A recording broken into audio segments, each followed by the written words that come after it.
عمل کیا۔ اب میں دوسرے طالب علم سید امیر علی زیدی ان کی خدمت میں عرض کروں گا۔ انہوں نے الحمدللہ 1 سال 5 ماہ میں قرآن پاک حفظ کیا ہے، اولون سے شروع سے لے کر آخر تک الحمدللہ یہیں سے پڑھے ہیں۔ 1 سال 5 ماہ میں حفظ کیا سید امیر علی زیدی۔ وہ اپنا آخری سبق حضرت جی کو اور اپنے اساتذہ کرام کو یہاں سٹیج پہ سنائیں گے۔ سید امیر علی زیدی۔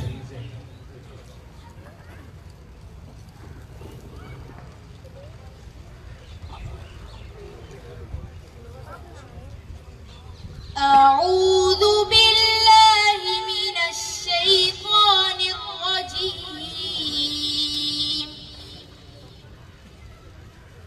بسم الله الرحمن الرحيم صبغة الله ومن أحسن من الله صبغة ونحن له عابدون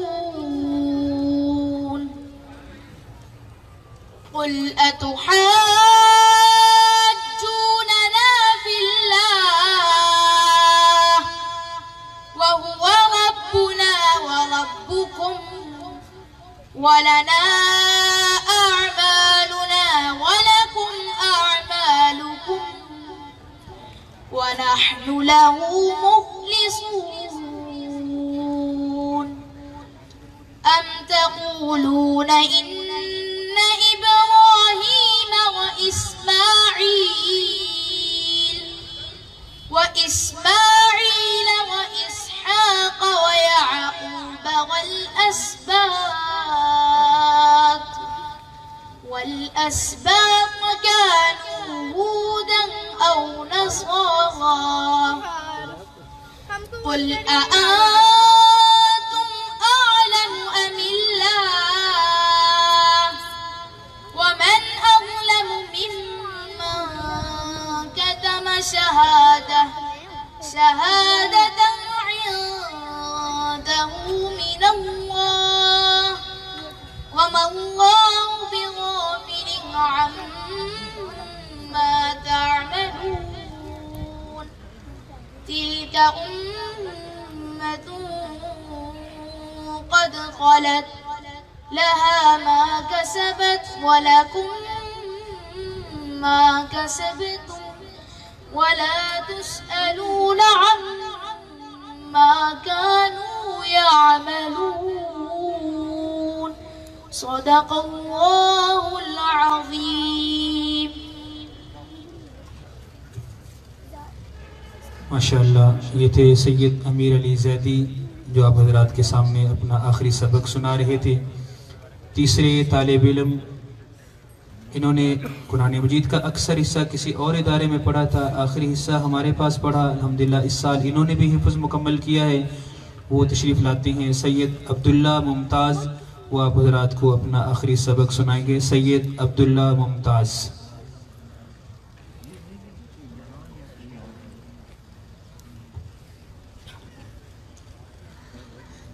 أعوذ بالله من الشيطان الرجيم بسم الله الرحمن الرحيم صبغة الله ومن أحسن من الله صبغة ونحن له عابدون قل أتحاجوننا في الله وهو ربنا وربكم ولنا أعمالنا ولكم أعمالكم ونحن له مخلصون أم تقولون إن إبراهيم وإسماعيل وإسحاق ويعقوب والأسباط كانوا هودا أو نصارى قل أأنتم أعلم أم الله ومن أظلم ممن كتم شهادة عنده من الله وما الله بغافل عما تعملون تلك أمة قد خلت لها ما كسبت ولكم ما كسبتم ولا تسألون عما كانوا يعملون صدق الله العظيم. ماشاءاللہ اب وہ ہمارے حفظ کرنے والے طلبہ کرام سامنے تشریف لائیں گے. حضرت جی کے ہاتھوں سے ان کی دستار بندی ہوگی. اس کے بعد انشاءاللہ حضرت جی کا بیان. ہمارے حفظ کرنے والے طلبہ کرام اور دونوں اساتذہ کرام وہ تشریف لے آئیں. حضرت جی کے ہاتھوں سے ان کی دستار بندی ہوگی. سید امیر علی زیدی، سید عبداللہ ممتاز اور سید محمد بن سمی اور دونوں اساتذہ کرام قاری ظفر صاحب اور قاری ابو بکر صاحب وہ بھی تشریف لائیں.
اب میں اپنے حضرت جی شیخ کی خدمت میں عرض کروں گا.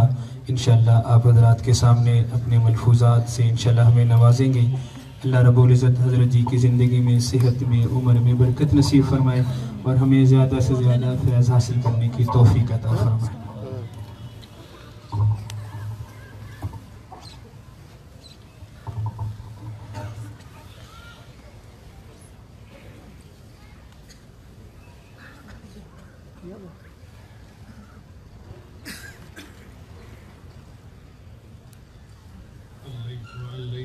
الحمد لله وكفى وسلام على عباده الذين اصطفى أما بعد أعوذ بالله من الشيطان الرجيم بسم الله الرحمن الرحيم وأن ليس للإنسان إلا ما سعى وأن سعيه سوف يرى سبحان ربك رب العزة عما يصفون وسلام على المرسلين والحمد لله رب العالمين اللهم صل على سيدنا محمد وعلى آل سيدنا محمد وبارك وسلم. دنیا کے ہر انسان کی یہ تمنا ہوتی ہے کہ وہ کامیاب زندگی گزارے. کامیاب زندگی گزارنے کے لیے کیا کرنا ہے اس کا پتہ نہیں ہوتا. چنانچہ آج کے بیان میں جو گفتگو کی جائے گی وہ خالص طلباء کے لیے ہوگی. چھوٹی عمر کے بچوں کو بات سمجھائی جائے گی کہ انہیں کیا کرنا ہے ایک اچھا انسان بننے کے لیے. سب سے پہلی بات کہ زندگی کا ایک مقصد ہونا چاہیے. اگر بے مقصد زندگی ہو تو اس کا کچھ حاصل نہیں ہوتا. بچے ذرا اس بات پر غور کریں کہ ایک نوجوان موٹر بائک کے اوپر بیٹھا ہے اور اس کو یہ پتہ نہیں کہ جانا کہاں ہے، تو بتائیں وہ پھر کیسے سفر کرے گا؟ کبھی دائیں، کبھی بائیں، کبھی آگے، کبھی پیچھے، کبھی ٹکر مار بیٹھے گا، ایکسیڈنٹ کر بیٹھے گا. اس کو سمجھ نہیں، وہ ایک کنفیوز بندہ ہوگا کہ جس کو پتہ ہی نہیں کہ میں نے جانا کہاں ہے. یہی انسان کی زندگی کا معاملہ ہے کہ اس کو اپنی زندگی میں اپنے مقصد کا تعین کرنا چاہیے. اس کو کہتے ہیں انگریزی میں گول اورینٹڈ لائف. تو ہم سب کی زندگی گول اورینٹڈ ہونی چاہیے، ایک مقصد کے تحت ہونی چاہیے۔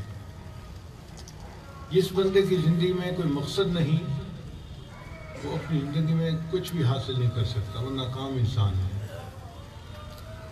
چنانچہ صحابہ کرام کی زندگیوں کو دیکھیں، آپ کو ہر بندے کی زندگی میں کوئی نہ کوئی گول نظر آئے گا، مقصد نظر آئے گا۔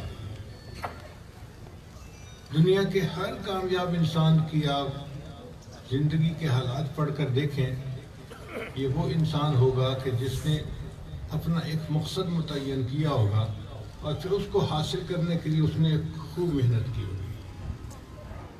تو گول اورینٹڈ لائف کا ہونا ضروری ہے۔ آج ہم ان بچوں سے انٹرویو لیں کہ آپ کی زندگی کا مقصد کیا ہے، تو یہ بچے کوئی بھی جواب نہیں دے سکیں گے۔ آپ تجربہ کر لیجئے، ایک بچے کو بھی نہیں پتا ہوگا کہ میں نے کرنا کیا ہے، کہ میں نے بننا کیا ہے زندگی میں۔ تو بچے کو کم از کم والدین اتنا تو سمجھائیں، اساتذہ ابتدا میں اس کو اتنا تو بتائیں کہ اس کا ایک کنسیپٹ کلیئر ہو جائے۔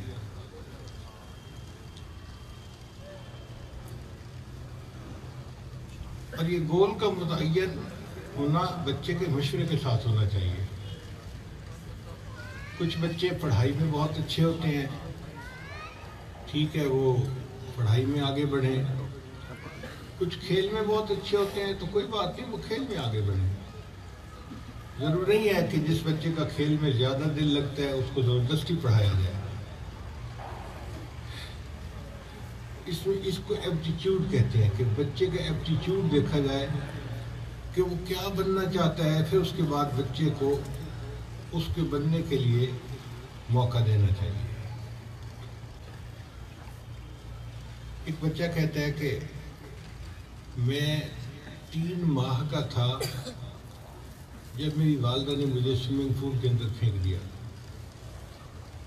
باہر ملکوں میں ایک کاسٹیوم بنی ہوتی ہے، وہ پہن لیتے ہیں تو اس سے بچہ ڈوبتا نہیں ہے، پانی کے اوپر فلوٹ کرتا رہتا ہے۔ تو 3 مہینے کے بچے کو ماں نے سوئمنگ پول کے اندر پھینک دیا۔ آپ حیران ہوں گے کہ جو انٹرنیشنل لیول کے سوئمنگ سکھانے والے انسٹیٹیوٹس ہیں نا، ان میں بچے کو کرالنگ سے پہلے لے کر جانا ضروری ہے۔ اگر بچے نے کرال کرنا شروع کر دیا اور آپ بچے کو لے کر گئے، وہ کہتے ہیں اٹس ٹو لیٹ، اب یہ اچھا سوئمر نہیں بن سکتا، اب اس کے مسل ڈیولپ نہیں ہو سکتے جو ہم کرنا چاہتے ہیں۔ تو اس سے بھی پہلے، کرالنگ سیکھنے سے پہلے، اب میرا خیال میں کوئی 6-7 مہینے کا بچہ تو کرالنگ کر لیتا ہے، اس سے بھی پہلے بچے کو پانی میں ڈالتے ہیں۔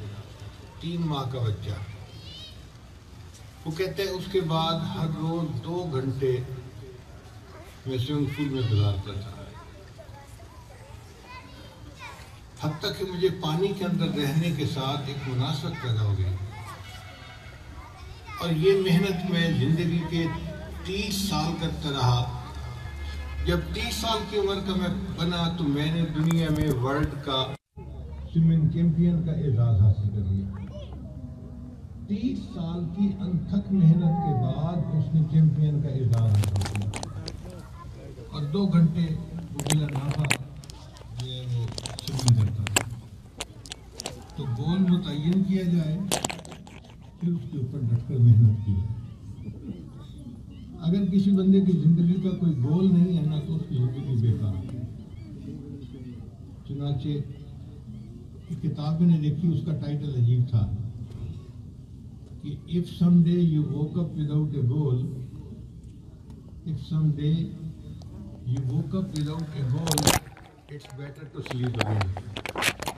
اگر تم کس دن اٹھے ہو اور تمہارا کوئی گول نہیں، تو بہتر ہے کہ تم دوبارہ سو جاؤ، جاگنے کا کیا فائدہ ہے؟ تم زندگی سے کیا حاصل کرو گے اگر تمہارا مقصد ہی کوئی نہیں ہے؟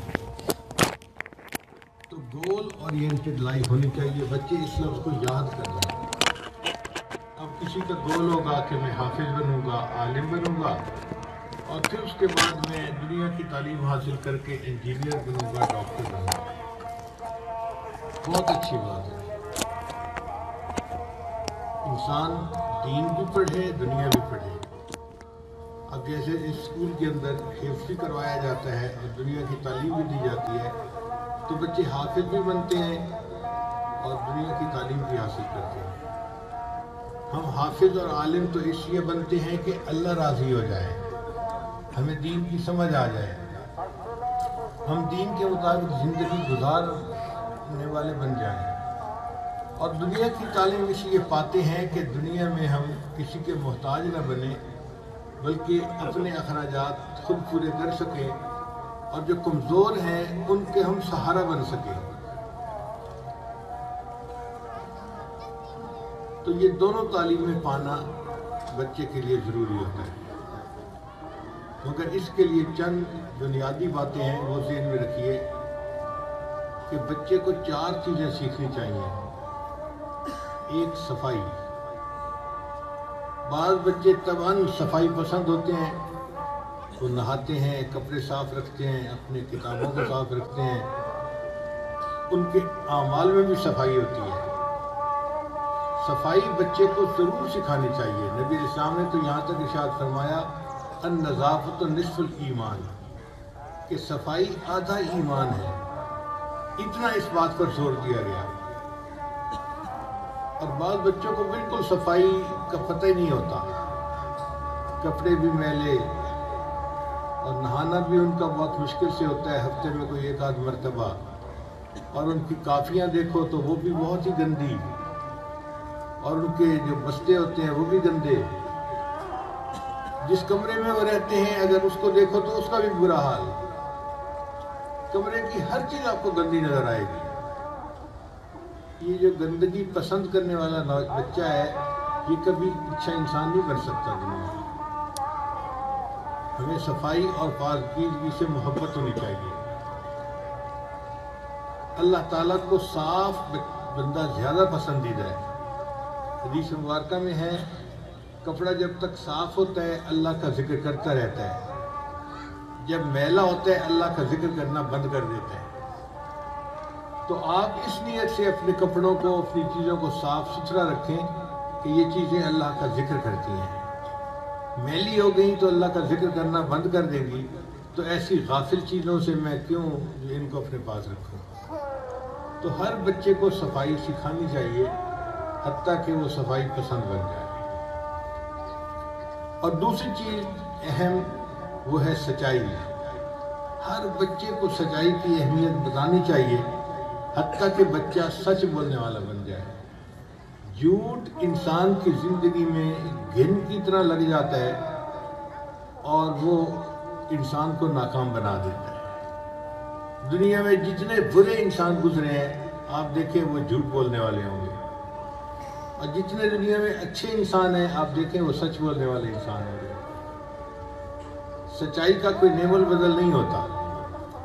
حدیث مبارکہ میں نبی صاحب نے ارشاد فرمایا مومن سب کچھ ہو سکتا ہے، مومن جھوٹا نہیں ہو سکتا، اس لیے کہ سچے کے ساتھ اللہ کی مدد ہوتی ہے۔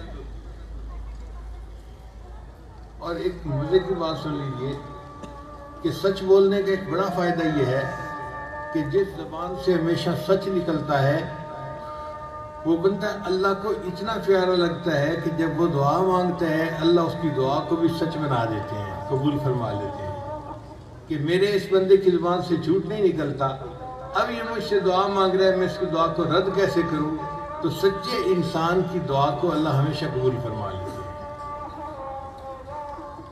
صحابہ کرام کی زندگیوں میں واقعات پڑھیے، سچائی کی خاطر انہوں نے کتنی قربانیاں دی۔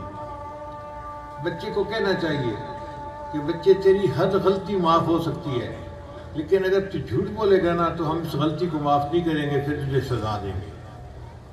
ماں باپ اس کے اوپر سختی کریں، مگر مصیبت کہاں آتی ہے کہ بڑے خود جھوٹ بولتے ہیں، تو بچے کو سچ بولنے پہ کیسے مجبور کر سکتے ہیں۔ ماں باپ آپس میں ایک دوسرے کے ساتھ بات چیت کر رہے ہوتے ہیں اور بچے نوٹ کر رہے ہوتے ہیں خاموش، امی جھوٹ بول رہی ہے، یہاں ابو جھوٹ بول رہا ہے، کیونکہ ان کو پتہ ہوتا ہے حقیقت کا۔ اب ماں باپ کی کیا رسپیکٹ بچے کے دل میں رہ جائے گی۔ تو ماں باپ اپنی زندگی کی بنیاد بھی سچ پہ رکھیں اور بچے کو بھی سچ سکھائیں۔ جس بچے کی زندگی میں سچ آ گیا آپ سمجھ لیں کہ اس بچے کی زندگی سنور گئی۔ تو پہلی چیز تھی صفائی اور دوسری چیز تھی سچائی۔ یہ دو چیزیں ہر بچے کو سکھانی چاہیے۔ اور تیسری بات کہ ہر بچے کی زندگی میں خدمت کا جذبہ ہونا چاہیے۔ ہم انسان ہیں، ہمارے اندر ہمدردی ہونی چاہیے۔ ہم اگر اپنے بڑوں کی خدمت کرنے کا موقع مل جائے تو اپنے آپ کو خوش نصیب سمجھنا چاہیے۔ کچھ بچے اتنے سست ہوتے ہیں کہ ان کے لیے پانی کا گلاس بھر کے خود پینا بھی مشکل ہوتا ہے۔ یہ ایسے بچے کسی کام کے نہیں بن سکتے۔ بچہ وہ اچھا کہ اگر بڑے کوئی بات کہہ دے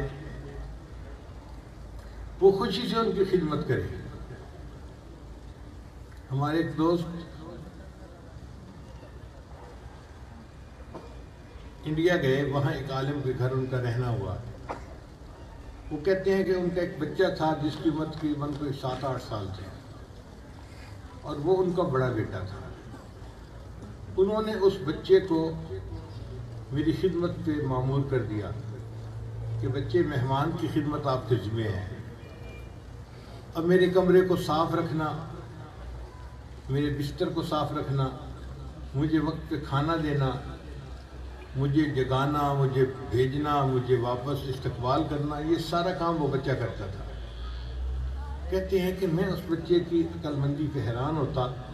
وہ میرے لیے کھانا لاتا تو اس طرح کھانا دسترخوان پہ لگاتا کہ برتن کی آواز بھی نہیں آتی تھی۔ تو میں بڑا حیران ہوتا کہ اس بچے کی ماں باپ نے تربیت کیسے کی ہوگی۔ ایک خوبی میں نے اس میں دیکھی کہ جیسے ہی آتا کھانا لگاتا تو لگا کے چلا جاتا، وہاں رہتا نہیں تھا، ٹھہرتا نہیں تھا، فوراً چلا جاتا تھا۔ اب میں چاہتا تھا کہ میں اس سے ذرا پوچھوں، بات چھیڑوں، پتہ چلے کہ اس کی تربیت کیسے ہوئی۔ وہ بچہ موقع ہی نہیں دیتا تھا۔ ایک دن اس نے کھانا لگایا اور کھانا لگاتے ہی واپس جانے لگا۔ تو میں نے اس کو کہا ذرا رکو بچے، کیا تم سب سے بڑے ہو؟ یعنی میرا پوچھنے کا مقصد یہ تھا کہ گھر میں بچوں میں سب سے بڑی عمر تمہاری ہے۔ تو میں نے اس بچے کو بلایا اور کہا کہ بچے یہ بتاؤ کیا تم سب سے بڑے ہو؟ کہنے لگے جب میں نے یہ کوسچن پوچھا وہ بچہ شرما کے پیچھے کو ہٹا، دیوار کے ساتھ لگا اور کہنے لگا انکل سچی بات تو یہ ہے اللہ سب سے بڑے ہے، ہاں بہن بھائیوں میں میری عمر زیادہ ہے۔ وہ کہنے لگے میں حیران رہ گیا کہ ماں باپ نے اس بچے کی کتنی اچھی تربیت کی ہے کہ جس بچے نے اتنی چھوٹی سی بات کو بھی پکڑ لیا اور وہ کہتا ہے کہ جی سچی بات تو یہ ہے اللہ سب سے بڑے ہیں، البتہ بہن بھائیوں میں میری عمر زیادہ ہے۔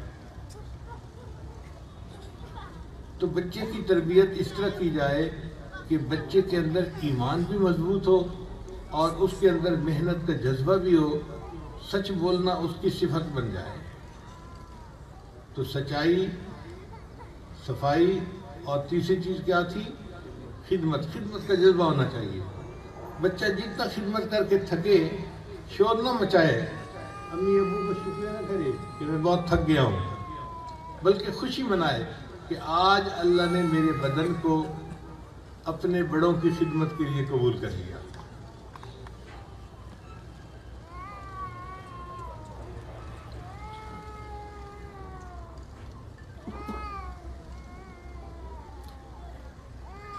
خدمت و جذبہ جس بچے کے اندر ہے وہ یقیناً ایک اچھا انسان بنے گا۔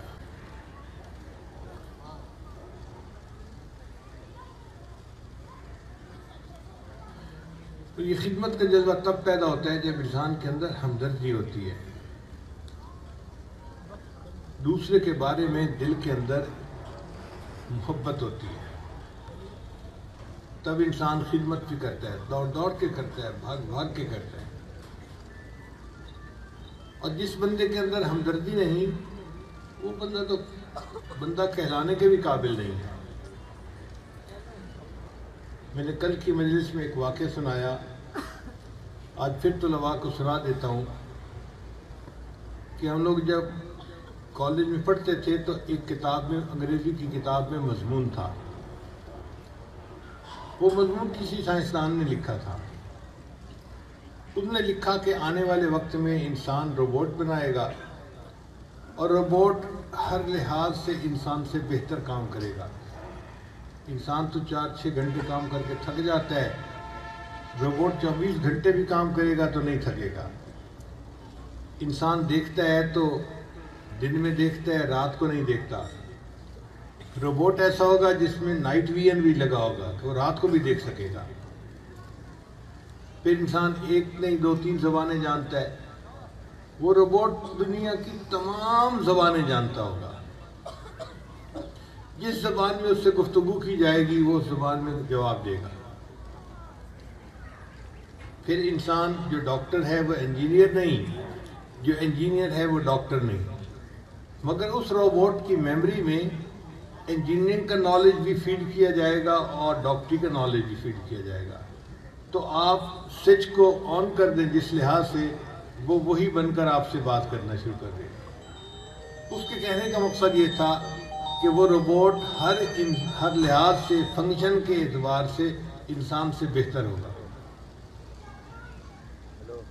پھر اس سائنسدان نے خواب میں اللہ تعالیٰ کے سامنے حاضری دی، تو اس سائنسدان نے اللہ سے عرض کیا، یا اللہ میرا روبوٹ آپ کے بندوں سے زیادہ بہتر ہے۔ اللہ نے فرمایا کیسے؟ اللہ دیکھیں یہ اسٹینلیس اسٹیل کا بنا ہوا ہے، عمر بھی بہت لمبی ہے، 24 گھنٹے کام کرتا ہے، تھکتا بھی نہیں ہے، لو مینٹیننس ہے، اور یا اللہ اس کا دیکھنا، اس کا سننا، اس کا سوچ ہر لحاظ سے انسان سے بہتر ہے۔ تو آپ نے انسان بنایا اور میں نے انسان سے بہتر روبوٹ بنایا۔ تو اللہ تعالیٰ اس بندے کی بات سننے کے بعد اس کو کہیں گے کہ اچھا اپنے روبوٹ دکھاؤ۔ وہ 2-4 روبوٹ سامنے کھڑا کرے گا، ان کے بٹن آن کر دے گا تو وہ مشینیں ہلنا جلنا شروع کر دے گی، چلنا پھرنا شروع کر دے گی۔ تھوڑی دیر وہ مشینیں چلتی رہیں گی، پھر اللہ تعالیٰ اپنی قدرت سے ایک روبوٹ کے اندر کوئی فالٹ پیدا کر دے گی، اس کی شافٹ ٹھک کر کے ٹوٹ جائے گی۔ اب وہ روبوٹ جس کے اندر شافٹ ٹوٹ گئی وہ کھڑا ہو جائے گا اور باقی جس طرح چل رہے تھے چلتے رہیں گے۔ اللہ اس سائنسدان سے فرمائیں گے کہ دیکھ لیا تو نے اپنے روبوٹ کو؟ جی یا اللہ ایک کے اندر فالٹ آ گیا، باقی تو چل رہے ہیں، اپنا کام کر رہے ہیں۔ اللہ فرمائیں گے اچھا اب میرے انسان کو بھی دیکھ۔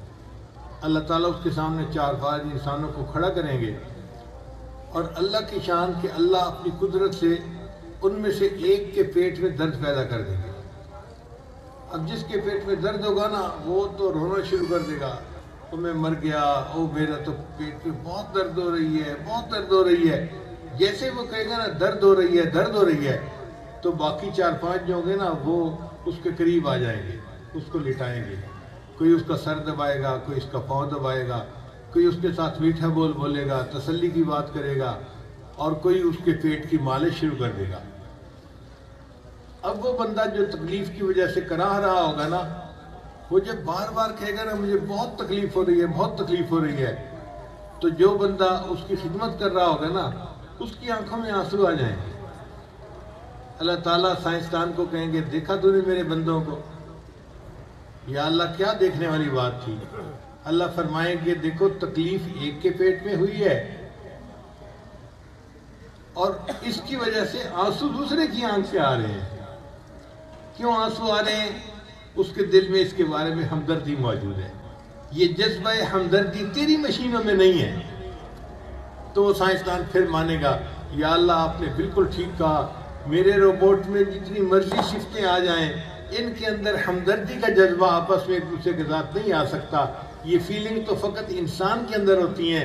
اللہ کہیں گے اس کا مطلب یہ کہ انسان اشرف المخلوقات ہے، اس لیے میں نے اس کے اندر محبت اور ہمدردی کا جذبہ پیدا کر دیا۔ اب جس بندے کے اندر محبت اور ہمدردی نہیں وہ تو انسان کہلانے کا بھی حقدار نہیں۔ اور آج کے دور میں تو یہ ہمدردی کا جذبہ اور بھی کم ہوتا جا رہا ہے۔ چنانچہ نئی ریسرچ یہ ہے کہ اس وقت پوری دنیا میں سمپتھی اور ایمپتھی 60% کم ہو گئی ہیں۔ یعنی اگر پہلے زمانے میں 100% تھی تو آج کے دور میں وہ 40% رہ گئی ہیں، 60% ختم ہو گئی ہے. کسی کو کسی کے ساتھ کوئی ہمدردی نہیں، ہر کوئی اپنی زندگی میں مگن ہے. ایک بندہ اپنے گھر میں کھانا کھا لیتا ہے، اس کو کوئی احساس نہیں ہوتا میرے غریب ہمسائے کے بچے بھوکے سوئے ہیں یا کچھ کھا کے سوئے ہیں. ایک بندہ تکلیف میں ہوتا ہے اور دوسرا اس کا مذاق اڑا رہا ہوتا ہے، دوسرا بیٹھا اس پر باتیں بنا رہا ہوتا ہے. یہ نہیں ہوتا کہ میرے بھائی کے اوپر تکلیف آ گئی تو میں اس کے لیے دعا. کہ جو بچے پہلے زمانے میں ہوتے تھے وہ اگر دیکھتے کہ ایک بندے نے دوسرے بندے کے مکہ مارا تو ان کو مکہ مارنے والا برا لگتا تھا، اور جس کو مکہ مارا جاتا تھا اس سے ان کو ہمدردی ہوتی تھی. اور اب کارٹون بن گئے، اب کارٹون میں ایک دوسرے کو مار رہا ہے اور جو بیٹھنے والا ہے اس کے جذبات کا ان کے ساتھ کوئی تعلق نہیں ہوتا. اس نے اس کو مار دیا، اس نے اس کو مار دیا، بچے کو کیا؟ کیونکہ بچہ کارٹون دیکھتے دیکھتے دیکھتے دیکھتے پریکٹیکل لائف میں بھی ایسا بن جاتا ہے کہ ایک بندہ تکلیف میں ہے، دوسرا اس کو اور تکلیف پہنچا رہا ہے، بچے کو کوئی پرواہ نہیں ہوتی کون کیا کر رہا ہے کون نہیں کر رہا. تو سمپتھی جو ہے وہ کارٹونوں کی وجہ سے دنیا کے اندر کم ہوتی جا رہی ہے. اس لیے جو بچے زیادہ کارٹون دیکھتے ہیں ان کے اندر ہمدردی کا جذبہ کم ہو جاتا ہے. تو بچوں کو ایسے کارٹون دیکھنے سے بچانا چاہیے جس سے کہ ان کے اندر یہ ہمدردی کا بنیادی جذبہ ہی کم ہو جائے. تو بچے کے اندر صفائی ہونی چاہیے، سچائی ہونی چاہیے، ہمدردی کا جذبہ ہونا چاہیے، خدمت کا جذبہ ہونا چاہیے. اور تیسرا، والدین بھائی بہن ان کے ساتھ محبت کا تعلق اس کو رکھنا چاہیے. آج کل کے بچوں میں یہ بات بھی دیکھنے میں آ رہی ہے کہ ان کو کسی سے کوئی تعلق نہیں ہوتا. پہلے جو محبت وہ ماں سے کرتے تھے یا اظہار کرتے تھے آج اس کا اظہار بھی نہیں کرتے. ان کی ماں کی محبت کا اظہار صرف اتنا ہے کہ پورے سال کے اندر ایک مدر ڈے منا لیا جاتا ہے اور وہ سمجھتے ہیں کہ بس مدر ڈے منا کر ہم نے ماں سے محبت کا اظہار کر دیا، باپ سے محبت کا اظہار کر دیا. اس لیے کافروں کی دنیا میں بچے کا ماں باپ کے ساتھ جو تعلق ہونا چاہیے وہ نہیں ہے. دنیا پریشان ہے اس وجہ سے. امریکہ میں نیو یارک کے قریب ایک اور ریاست ہے، وہاں پر ایک ماں نے اپنے بیٹے پر مقدمہ کیا. ماں نے مقدمہ یہ کیا کہ میں بیوہ عورت ہوں، خاوند میرا فوت ہو چکا اور میں اپنے جوان بیٹے کے ساتھ زندگی گزار رہی ہوں. گھر میں جوان بیٹے کے سوا اور کوئی نہیں. اور مقدمہ یہ ہے کہ میرے بیٹے نے کتا پالا ہوا ہے اور یہ دن میں 2-3 گھنٹے اس کتے کو نہلاتا ہے، ساتھ لے کر جاتا ہے، بھگاتا ہے، کھانا کھلاتا ہے، 2-3 گھنٹے اس کے ساتھ گزارتا ہے. لیکن یہ میرا بیٹا میرے کمرے میں 5 منٹ کے لیے نہیں آتا. میرا بیٹا ہے، میں اس کی شکل دیکھنے کو ترستی ہوں. تو عدالت بچے کو حکم دے کہ یہ روزانہ 5 منٹ کے لیے مجھے آ کے اپنی شکل تو دکھا جایا کرے. اپنے کمرے میں گھسا رہتا ہے، سکول جاتا ہے، کتے کو جو ہے نا ٹائم دیتا ہے، اور میں ماں ہوں، میرے پاس 5 منٹ کے لیے بھی نہیں آتا. تو میں درخواست کرتی ہوں کہ عدالت بچے کو حکم دے کہ وہ 5 منٹ کے لیے روزانہ میرے سامنے آیا کرے، میں اس کے چہرہ تو دیکھ لیا کروں. اب بچے نے بھی مقدمے کا وکیل کیا اور ماں نے بھی وکیل کیا اور یہ مقدمہ عدالت میں چلا اور اس کی پوری تفصیل اخباروں میں بھی آئی اور ٹی وی کے اوپر بھی دکھائی گئی پوری قوم کو. عجیب و غریب مقدمہ تھا. اب ماں کے وکیل نے اپنے دلائل دیے اور بچے کے وکیل نے اپنے دلائل دیے. دلائل سننے کے بعد جو جج تھا اس نے مقامی قانون کے مطابق فیصلہ دیا کہ جی بچے نے چونکہ کتا پالا ہے اس لیے کتے کی خدمت بچے کے اوپر لازم ہے، لائبلٹی ہے وہ کتا. 3 گھنٹے لگے، 5 گھنٹے لگے، بچے کو اس کتے کی ضروریات کا خیال کرنا چاہیے. اور اس کو بھگانا چاہیے، کھانا کھلانا چاہیے، نہلانا چاہیے، یہ سب کام کرنا چاہیے۔ رہ گئی ماں، تو بوڑھی ماں بچے کی لائبلٹی نہیں ہے۔ اگر بچے کا دل چاہے گا تو وہ کمرے میں آئے گا، اگر نہیں آتا تو ہم اس کو مجبور نہیں کر سکتے۔ اب آپ بتائیے کہ جہاں ماں اور بیٹے کا تعلق یہ ہو، اس معاشرے میں سکون کیسے ہو سکتا ہے؟ اس لیے وہ لوگ اتنی ترقی کے باوجود پریشان حال زندگی گزارتے ہیں، اور ہمارے ہاں الحمدللہ آج بھی اتنی بے عملی کے باوجود بچے اور والدین کے درمیان ایک فطری محبت کا رشتہ قائم ہوتا ہے۔ ہر گھر کے اندر آپ دیکھیں بچے اپنی ماں سے محبت کا اظہار کرتے ہیں، ماں بچوں پہ قربان جاتی ہے، اور یہ ایک عجیب محبت کا تعلق ہوتا ہے اولاد ماں باپ کے درمیان۔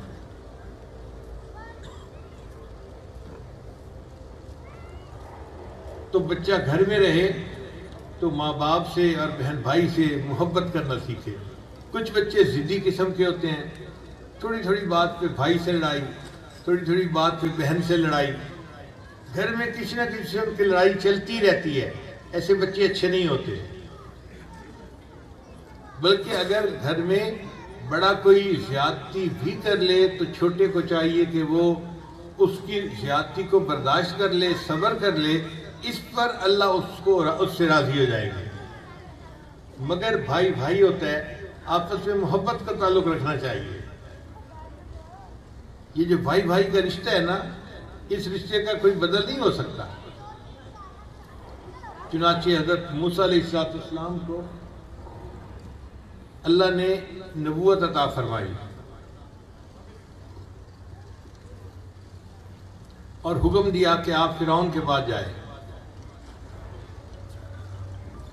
حضرت موسیٰ علیہ السلام بڑے گھبرائے، بڑی ذمہ داری ہے، اور فرعون تو بڑا ظالم بادشاہ ہے، پاورفل کنگ ہے، اس کے پاس میں اکیلا جاؤں گا تو میرے ساتھ کرے گا کیا؟ بندہ ڈر جاتا ہے نا، بعض اوقات گھبرا جاتا ہے۔ تو حضرت موسیٰ علیہ السلام نے یہ محسوس کیا کہ فرعون کے سامنے اکیلا جا کر دین کی بات کرنا یہ میرے لیے تو ٹو مچ بوجھ ہے، جو شاید میں اکیلا نہ اٹھا سکوں۔ تو انہوں نے دعا مانگی، رب اشرح لی صدری ویسر لی امری واحلل عقدۃ من لسانی یفقہوا قولی۔ پھر انہوں نے کہا وجعل لی وزیرا من اہلی ہارون اخی، اے اللہ میرے بھائی ہارون کو میرا وزیر بنا دے، جو میرا بھائی ہے، تاکہ اس کام میں وہ میرا معاون بن جائے۔ تو دیکھیں دین کا بوجھ سر پہ پڑا تو موسیٰ علیہ السلام کو کون یاد آیا؟ بھائی یاد آیا۔ قیامت کا دن ہوگا، ایک بندے کے پاس ایک نیکی کم ہوگی۔ حدیث پاک میں آتا ہے کہ وہ بندہ اللہ سے پوچھے گا، یا اللہ اگر ایک نیکی میں کسی سے ادھارا لے لو تو میرا کام چل جائے گا؟ اللہ فرمائے گی ہاں کوئی ادھارا دیتا ہے تو لے لو۔ وہ سب سے پہلے اپنے بھائی کے پاس آئے گا۔ تو قیامت کی مصیبت میں بھی اگر بندہ ہیلپ مانگے گا تو کس سے مانگے گا؟ دنیا میں ہیلپ مانگی تو کس سے مانگی؟ تو بھائی کا رشتہ ایسا ہے، دنیا ہو یا آخرت ہو، ہر قدم پہ بندے کا رشتہ ایسا ہے کہ اگر اس پر کوئی بھی مشکل پڑ جاتی ہے تو اس کی مشکل میں کام آنے کے لیے اس کا بھائی اس کا ساتھ دیا کرتا ہے۔ اسی یہ تعلق بہت محبت والا تعلق ہے۔ ایک ماں باپ کی اولاد ہونا بھی ایک نعمت ہے۔ تو گھر میں بھائی بھائی ایک دوسرے کے ساتھ محبت کریں، بھائی اور بہن ایک دوسرے کے ساتھ محبت کا اظہار کریں۔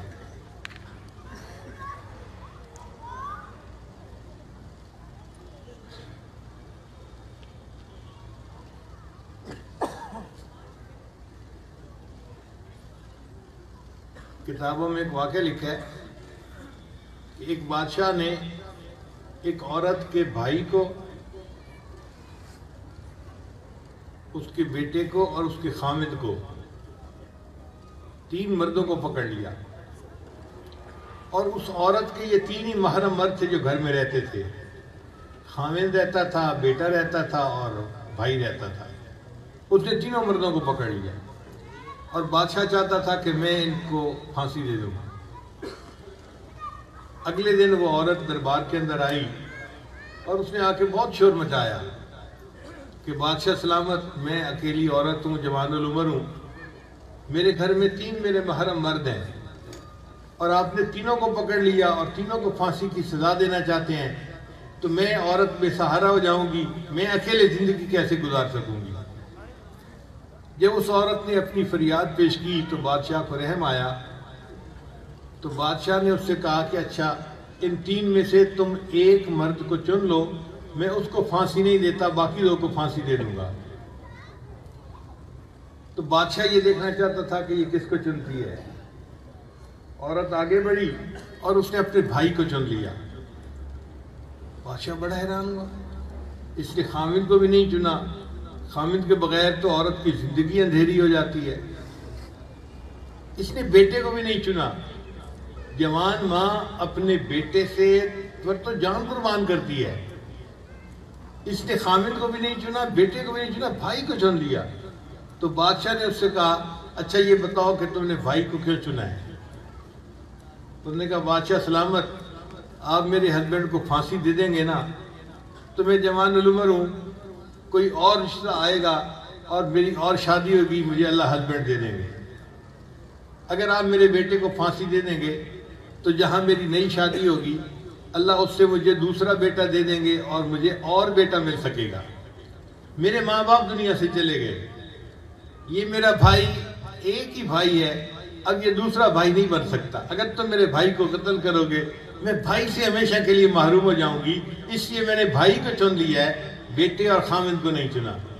بادشاہ کو اس کا جواب اتنا پسند آیا، اس نے تینوں مردوں کی سزا کو معاف کر دیا۔ تو گھر کے اندر 2 بھائیوں کے درمیان محبت کا ہونا، یا بہنوں کے درمیان محبت کا ہونا، یا بہن بھائی کے درمیان محبت کا ہونا، یہ ضروری ہے۔ بچے چھوٹی چھوٹی باتوں پہ ایک دوسرے کے ساتھ لڑائیاں شروع کر دیتے ہیں، بولنا چھوڑ دیتے ہیں۔ اب 2 بھائیوں کی آپس میں بول چال بند ہے، یہ کیا بات ہوئی بھائی؟ ایسے نہیں ہونا چاہیے۔ تو گھر کے افراد کے ساتھ محبت کا تعلق رکھنا یہ بچے کو سیکھنا چاہیے۔ تو میں نے 4 باتیں بتائیں، صفائی، سچائی، تیسری بات کیا تھی؟ خدمت، دوسروں کے ساتھ ہمدردی، اور چوتھی بات کیا تھی؟ محبت، کہ گھر کے افراد کے ساتھ محبت کو تعلق رکھنا، سب کے ساتھ، ماں باپ کے ساتھ بھی، چھوٹوں کے ساتھ بھی، بڑوں کے ساتھ بھی، یہ ضروری ہے۔ ایسا بچہ جو سب کے ساتھ محبت رکھے وہ گھر کا بہترین بچہ ہوتا ہے۔ تو اگر آپ ان 4 باتوں کا خیال رکھیں گے تو آپ کی زندگی کامیاب زندگی بن جائے گی۔ پھر اس کے بعد 4 باتیں اور ہیں جن کا خیال رکھنا پڑے گا۔ ایک تو یہ کہ آپ کو نمازوں کی پابندی کرنی چاہیے۔ جو بچہ نمازوں کی پابندی کرتا ہے وہ وقت کا بھی پابند بن جاتا ہے، اس کی زندگی میں پاکیزگی بھی آ جاتی ہے، اس کی زندگی کے اندر سچائی بھی آ جاتی ہے۔ ان الصلاۃ تنہی عن الفحشاء والمنکر، نماز انسان کو برے اور فحش کاموں سے روکتی ہے۔ تو نمازی بچے کے مسجد سے تعلق بن جاتا ہے، اور مسجد سے تعلق بننے کی وجہ سے اللہ کی خاص رحمت اس بچے پر ہوتی ہے۔ اس لیے ایک تو نماز کی پابندی کریں، جتنا باقاعدگی سے نماز پڑھیں گے اتنا آپ کی زندگی کے اندر پریشانیاں کم ہوتی جائیں گی، غم ختم ہوتے جائیں گے، اور اللہ کی مدد آپ کے ساتھ ہوتی جائے گی۔ حدیث پاک میں آتا ہے اے میرے بندے تو دن کی ابتدا میں نماز پڑھ لیا کر، میں سارا دن تیرے کاموں میں تیری مدد کروں گا، میں سارا دن تیرے کاموں میں تیری مدد کروں گا۔ اب بتائیے کہ جس کا مددگار اللہ ہو اس کو کوئی پریشانی ہو سکتی ہے؟ اور یہ کام ہمیں کیسے مل سکتے ہیں؟ نماز کی پابندی سے۔ اسلام اور کفر کے درمیان فرق کرنے والی چیز نماز ہے، چنانچہ جو نمازی انسان ہے وہ مسلمان ہے، جو بے نمازی ہے وہ تو کافر کی مانند ہے۔ قیامت کے دن سب سے پہلے نماز کے بارے میں سوال کیا جائے گا۔ جس کی نماز اچھی نکلے گی اس کے باقی اعمال کو اللہ تعالیٰ محبت کے ساتھ قبول کر لیں گے، اور جس کی نماز اچھی نہ نکلی باقی اعمال پر سختی کے ساتھ گرفت کی جائے گی۔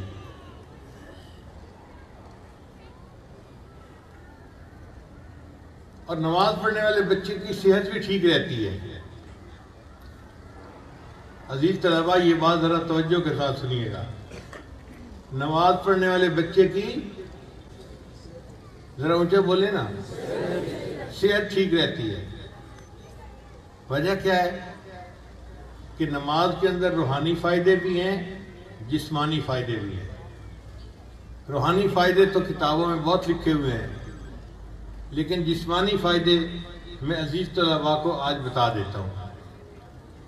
آپ دیکھیں کہ فجر کا جب وقت ہوتا ہے نا، تو اس وقت انسان کے جو پیرامیٹر ہوتے ہیں نا، وہ سب سے زیادہ سٹیبل ہوتے ہیں، کم ہوتے ہیں۔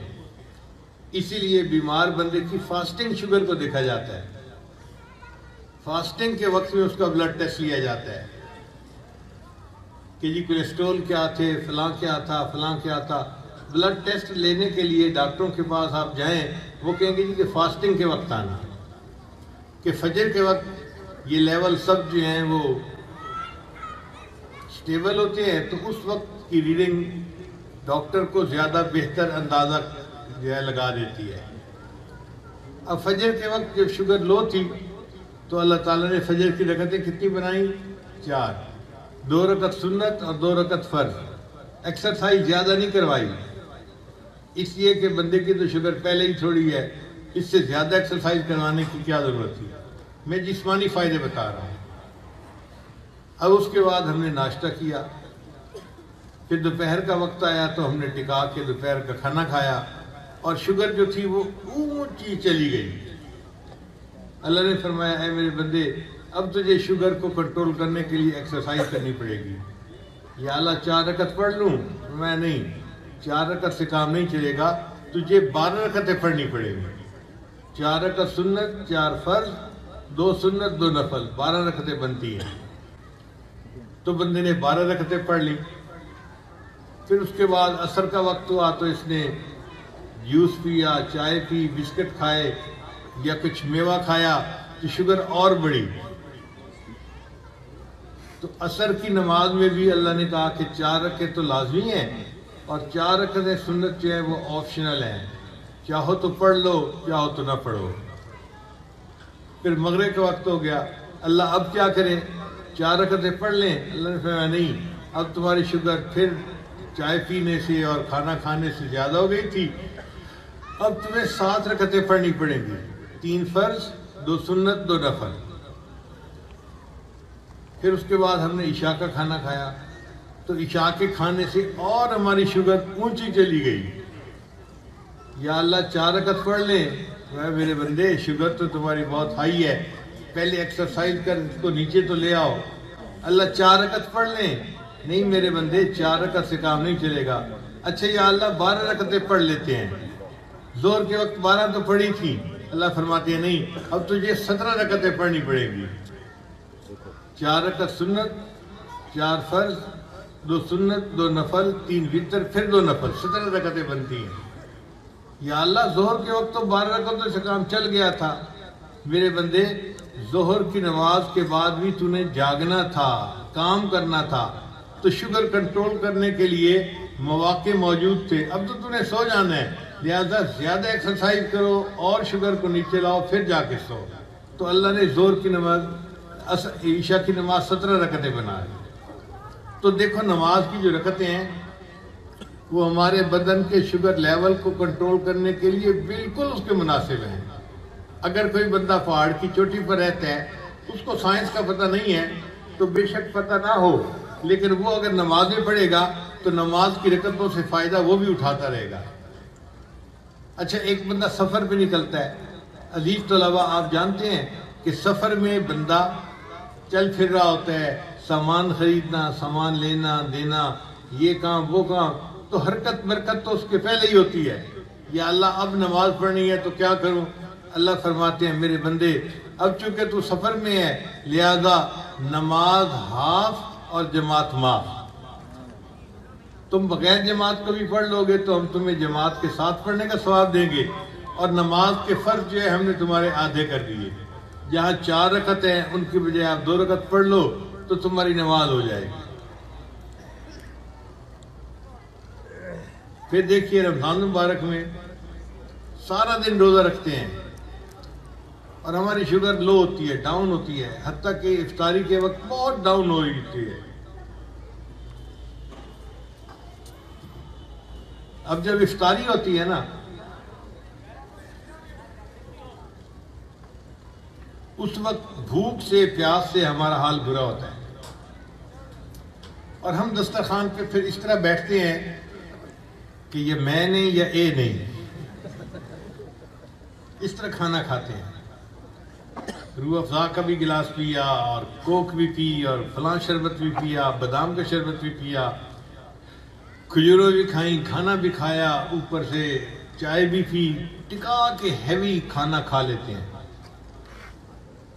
اب جب ضرورت سے زیادہ ہیوی کھانا کھا لیا جو عام دنوں میں کھاتے تھے، اللہ نے فرمایا میرے بندے عام دنوں میں تو تم 17 رکعتیں پڑھتے تھے تو کام چل جاتا تھا، اب چونکہ تمہارا لیول زیادہ بڑھ گیا ہے، اب 17 رکعت سے کام نہیں چلے گا، اب 17 رکعت کے بعد 20 رکعت تراویح بھی پڑھنی پڑے گی۔ تو دیکھو نماز کی رکعتیں جتنی ہیں ان کے روحانی فائدے اپنی جگہ، ان کے جسمانی فائدے بھی ہیں، کسی کو پتہ ہو یا نہ ہو، لیکن نماز سے انسان کو فائدہ ہوتا ہے۔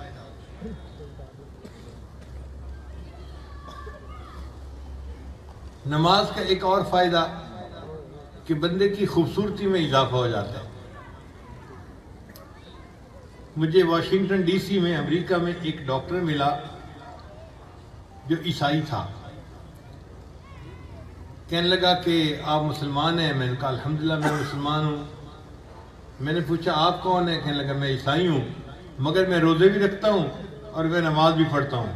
تو مجھے بڑی حیرت ہوئی کہ یہ عیسائی ہے، اسلام کو نہیں مانتا، یہ نبی علیہ السلام کو نہیں مانتا، اور یہ کہتے ہیں کہ میں نماز بھی پڑھتا ہوں اور میں روزے بھی رکھتا ہوں۔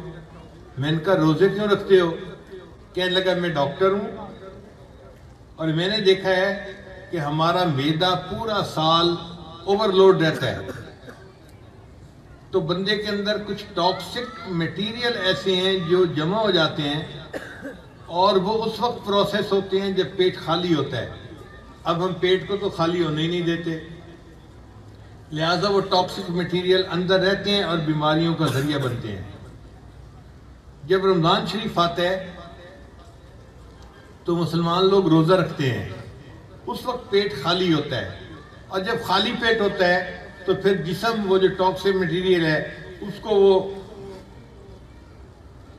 پروسیس کر کے جسم سے نکال دیتا ہے، تو بندہ بڑی بڑی بیماریوں سے بچ جاتا ہے۔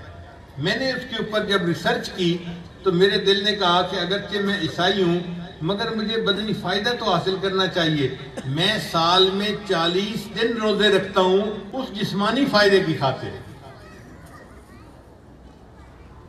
ایک عیسائی ہے، ایک بندہ غیر مسلم ہے، اور وہ فائدے کی خاطر 40 دن روزے رکھتا ہے ہر سال۔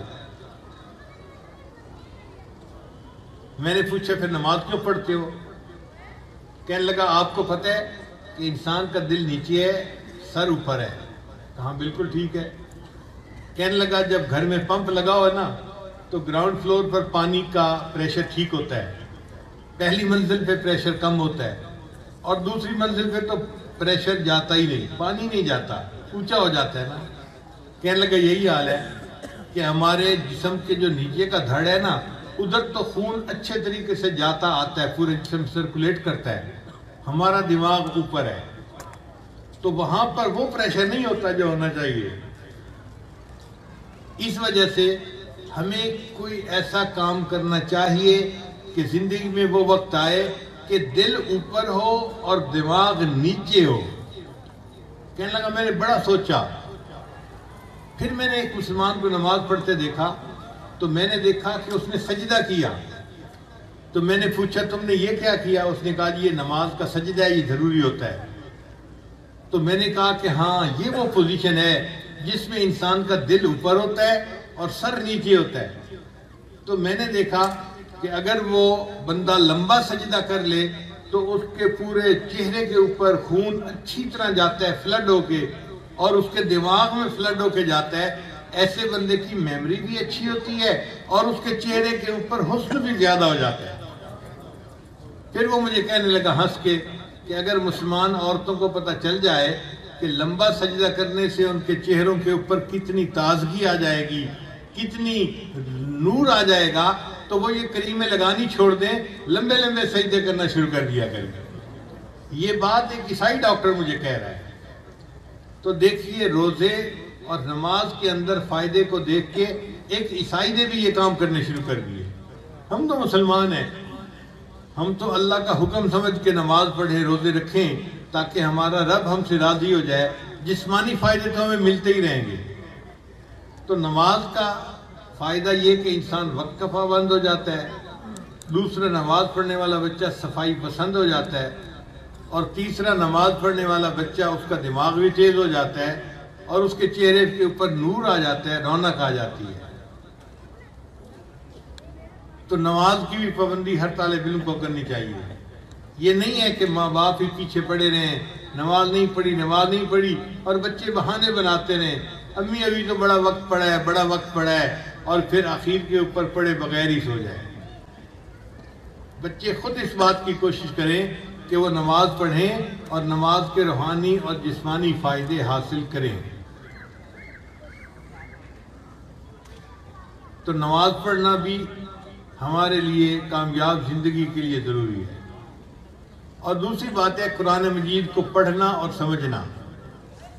ہر بچے کو چاہیے قرآن مجید کے ساتھ محبت کرے اور قرآن مجید کا مطلب ترجمہ سمجھنے کی کوشش کرے اپنے استاد سے۔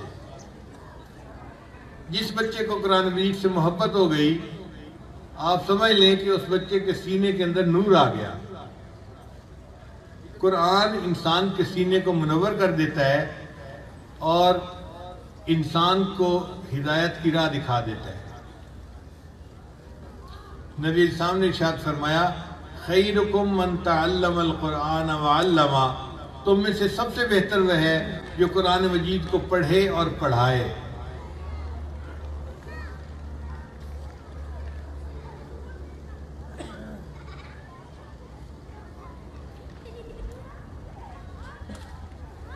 عزیز طلبہ، ایک بات ذہن میں رکھیے گا، حدیث پاک میں آتا ہے کہ جو بچے قرآن مجید پڑھتے ہیں یا بڑے قرآن مجید پڑھتے ہیں، فرشتے ان کے لبوں کو بوسہ دیتے ہیں۔ جو لوگ قرآن مجید پڑھتے ہیں، فرشتے ان کے لبوں کو بوسہ دیتے ہیں۔ حدیث پاک میں آتا ہے کہ فرشتے قرآن مجید پڑھ نہیں سکتے، سن سکتے ہیں۔ قرآن مجید پڑھنے کی سعادت فقط انسان کو حاصل ہے۔ تو جب کوئی بچہ قرآن مجید پڑھنا شروع کرتا ہے یا بندہ پڑھنا شروع کرتا ہے تو فرشتے بھاگتے ہیں، آؤ بھائی آؤ، دیکھو اللہ کا قرآن سننے کے لیے۔ فرشتوں کو اللہ کا کلام اچھا لگتا ہے، وہ قریب ہوتے جاتے ہیں۔ حدیث مبارکہ میں ہے کہ فرشتے قریب ہوتے ہوتے اس بندے کے اتنا قریب ہو جاتے ہیں کہ اس کے لبوں کے اوپر اپنے لب رکھ دیا کرتے ہیں۔ یعنی فرشتے قرآن پڑھنے والے بندے کے لبوں کو بوسہ دیتے ہیں۔ یہ کتنی مزے کی بات ہے۔ آپ بھی روز قرآن مجید پڑھا کریں تاکہ فرشتے بھی آپ سے اتنی محبت کا اظہار کریں اور قرآن مجید کا نور ہمارے سینوں میں منتقل ہو جائے اور اس سے ہماری قوت حافظہ زیادہ ہو جائے۔ تو نماز پڑھنا، قرآن مجید کی تلاوت کرنا، اور تیسری چیز ہے محنت کرنا۔ محنت میں عظمت۔ دنیا میں جو بھی انسان بڑا بنتا ہے وہ محنت کی وجہ سے بنتا ہے۔ کوئی بندہ ایسا نہیں کہ جو محنتی نہ ہو اور وہ بڑا بن گیا ہو۔ ایک مثال آپ نہیں دے سکتے، چاہے دنیا کی تعلیم میں آگے بڑھا کوئی، چاہے دین کی تعلیم میں، مگر جس نے بھی دنیا میں عزتیں پائیں اس نے محنت کی وجہ سے پائیں۔ تو ہمیں بھی خوب محنت کرنی چاہیے۔ محنت کریں گے تو ہم اچھا انسان بنیں گے۔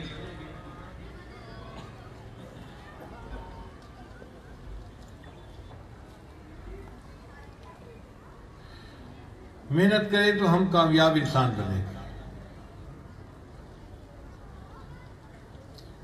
اور چوتھی چیز کہ ہمیں اپنے بڑوں کی دعائیں لینی چاہیے، ماں باپ کی دعائیں، بڑوں کی دعائیں، استادوں کی دعائیں، یہ بھی بڑی اہم ہوتی ہیں۔ بندہ اپنی طرف سے محنت وغیرہ تو سارا کچھ کرے، مگر اس کے پیچھے بڑوں کی دعائیں نہ ہوں تو اس کا رزلٹ نہیں ملتا اس کو۔ اسی لیے جب امتحان آئیں تو آپ اپنے والدین سے، اپنے اساتذہ سے اپنے لیے دعائیں کروایا کریں تاکہ اللہ تعالیٰ آپ کو امتحان میں کامیابی عطا فرمائے۔ بس آپ کو 4 باتیں میں نے پہلے بتائیں اور 4 باتیں یہ بتائیں، اگر ان باتوں کو آپ پلے باندھ لیں گے تو انشاءاللہ آپ اپنی زندگی میں دیکھیں گے کہ اللہ آپ کو عزتوں بھری زندگی عطا فرمائیں گے۔ اللہ تعالیٰ جن بچوں نے قرآن مجید کو یاد کیا ان کی محنت کو قبول کرے، ان کے اساتذہ کی محنت کو قبول کرے، اور اس سکول کے جتنے طلباء ہیں اللہ سب کو کامیاب انسان بنائے اور اپنے مقبول بندوں میں شامل فرمائے، اور اس سکول کو اللہ تعالیٰ دن دگنی رات چوگنی ترقی نصیب فرمائے۔ وآخر دعوانا ان الحمد للہ رب العالمین۔ ہم دعا سے پہلے توبہ کے کلمات پڑھ لیتے ہیں۔ یہ کلمات سچے دل کے ساتھ پیچھے پیچھے پڑھتے جائیے۔ بسم اللہ الرحمن الرحیم۔ لا الہ الا اللہ محمد الرسول اللہ۔ آمنت باللہ وملائکتہ وکتبہ ورسلہ والیوم الآخر والقدر خیرہ وشرہ من اللہ تعالی والبعث بعد الموت۔ آمنت باللہ کما ہوا باسمائہ وصفاتہ وقبلت جمیع احکامہ اقرار باللسان وتصدیق بالقلب۔ اشہد ان لا الہ الا اللہ واشہد ان محمدا عبدہ ورسولہ۔ استغفر اللہ ربی من کل ذنب واتوب الیہ برحمتک یا ارحم الراحمین۔ ان کلمات کو پڑھنے سے ہم تو بتائے ہو چکے ہیں، اب سب حضرات دعا کر لیجیے۔